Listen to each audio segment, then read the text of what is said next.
हर हर महादेव, जय श्री महाकाल। आज मैं आपको बताऊंगा कि बबूल के पेड़ से दानवराज या प्रेत किस प्रकार से सिद्ध होता है। उस पर बहुत सी शक्तियाँ होती हैं जो आप लोगों का कार्य सिद्ध करती हैं। उससे पहले मैं ये बताना चाहूँगा, यदि आप साधना के क्षेत्र में आना चाहते हैं और बिल्कुल नए हैं तो आपको क्या करना चाहिए जिससे आपकी सुरक्षा हो और फिर आप इस क्षेत्र में कदम रखें।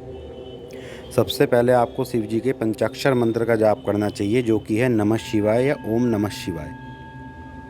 मंत्र में जितने भी अक्षर होते हैं उसका उतने ही लाख जाप किया जाता है। जैसे 5 अक्षर का कोई मंत्र है तो उसका 5 लाख या 5.25 लाख का जाप होता है।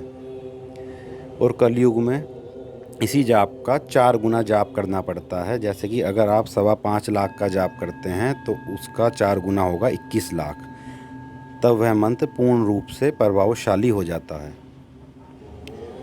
पर आज के भागदौड़ के जीवन में यदि आप इतना नहीं कर सकते तो कम से कम 1.25 लाख का जाप तो अवश्य ही कर लीजिए। इसके बाद आप काली, भैरव, भूत, प्रेत जो भी साधना करना चाहते हैं वह कर सकते हैं। उसमें आपकी स्वयं ही रक्षा हो जाती है और आपका एक प्रकार से ऑरा मजबूत हो जाता है। अब बात करते हैं बबूल के पेड़ से सिद्धि की। इस सिद्धि में आपको किसी मंत्र की आवश्यकता नहीं होती। एक प्रकार का मैं आपको टोटका बताने जा रहा हूँ आज, जो पूर्ण रूप से प्रभावशाली है। और जिन साधक की किस्मत थोड़ी सी, आपकी किस्मत अगर अच्छी होगी तो यह बेहद ही जल्दी सिद्ध हो जाता है। सबसे पहले तो आप एक बबूल का पेड़ तलाश कर लें जो कि जंगल में हो, बिल्कुल वीराने में, कोई वहाँ पर आता जाता ना हो। शहर में जो पेड़ होते हैं वहाँ पर यह सिद्धि नहीं मिलती। और वह पेड़ कम से कम 25 से 30 साल पुराना होना चाहिए। जितना पुराना होगा उतना ही अच्छा है। मंगलवार या शनिवार का दिन हो, अमावस्या का, बारिश पड़ रही हो, रात्रि 12 बजे जाके आपको 7 प्रकार की मिठाई ले जानी है, शराब ले जानी है और एक सुगंधित इत्र ले जाना है। अब आपको क्या करना है, उसकी जड़ में आपको यह सारा सामान उसको अर्पित कर देना है। आपको यह सामान अर्पित करके यह बोलना है कि इस बबूल के पेड़ पे जो भी शक्ति है मैं उसको सिद्ध करना चाहता हूँ लोक कल्याण और जन कल्याण के लिए। और मैं यह वचन देता हूँ कि मैं आपकी सिद्धि से कोई भी गलत कार्य नहीं करूँगा। तो आप मेरे सामने आइए, मुझसे बात कीजिए और सिद्ध होने की कृपा कीजिए। ऐसे आपको तेज़ आवाज़ में बोलना है। किसी किसी को यह शक्ति 40 दिन में भी सिद्ध हो जाती है, किसी को 11 दिन में भी सिद्ध हो जाती है। ज़्यादा से ज़्यादा 3 महीने से 6 महीने में उस शक्ति को आपके सामने आना ही पड़ता है। आप यह भोग प्रसाद दे के अपने घर आ जाएं और फिर अगले दिन जाकर उसी समय में यही भोग दोबारा दें और 1 लोटा जल ले जाएं साथ में।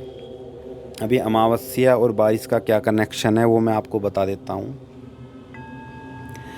कि बारिश के वक्त जो है, जो पानी, ये जो प्रेत होते हैं ये पानी के भूखे होते हैं। तो जब अमावस्या की रात होती है और बारिश पड़ रही होती है तो जो बबूल के कांटे पर जो पानी गिरता है यह केवल उसको ही ग्रहण कर सकते हैं। तो आप रोज़ जाके भोग दीजिए, 1 लोटा उसको जल दीजिए। कोई मंत्र नहीं पढ़ना, ये एक प्रकार का टोटका होता है जो तुलसीदास जी ने भी इस प्रेत को सिद्ध किया था। उन्होंने हनुमान जी का रास्ता बताया था कि आपको हनुमान जी कैसे मिलेंगे, और हनुमान जी ने उनको राम जी से मिलने का रास्ता बताया था कि आपको राम जी चित्रकूट में मिलेंगे। तो ये 100% बिल्कुल सत्य साधना है। और जब हम कोई भी साधना करते हैं तो आप लोग ये मत सोचा कीजिए कि ये 11 दिन में नहीं आया, 21 दिन में नहीं आया तो ये तो सब झूठ है, पाखंड है, ढोंग है। ऐसा तो कुछ नहीं होता है। सब चीज़ होती है पर उसके पीछे पड़ना पड़ता है।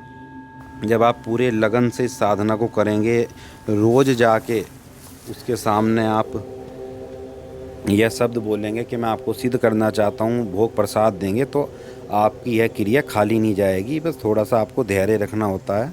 वह शक्ति सामने आती है, फिर उससे वचन लिए जाते हैं।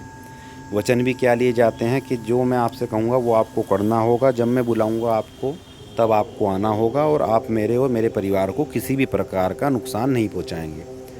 जब वो शक्ति आपसे सिद्ध हो जाए, जब यह शक्ति आपसे सिद्ध हो जाए तो आपके आसपास जो भी पेड़ हो वहाँ आप इसको स्थान दे सकते हैं। जब भी इससे आपको कुछ काम लेना हो या किसी के बारे में कुछ पूछना हो तब इसको आह्वान करें, इससे कार्य लें। और जो भी वचनों के आधार पर आपका भोग प्रसाद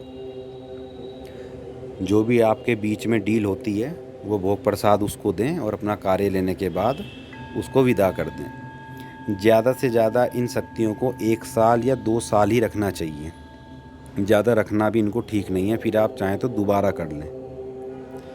तो ये थी जानकारी बबूल पेड़ की सिद्धि के बारे में।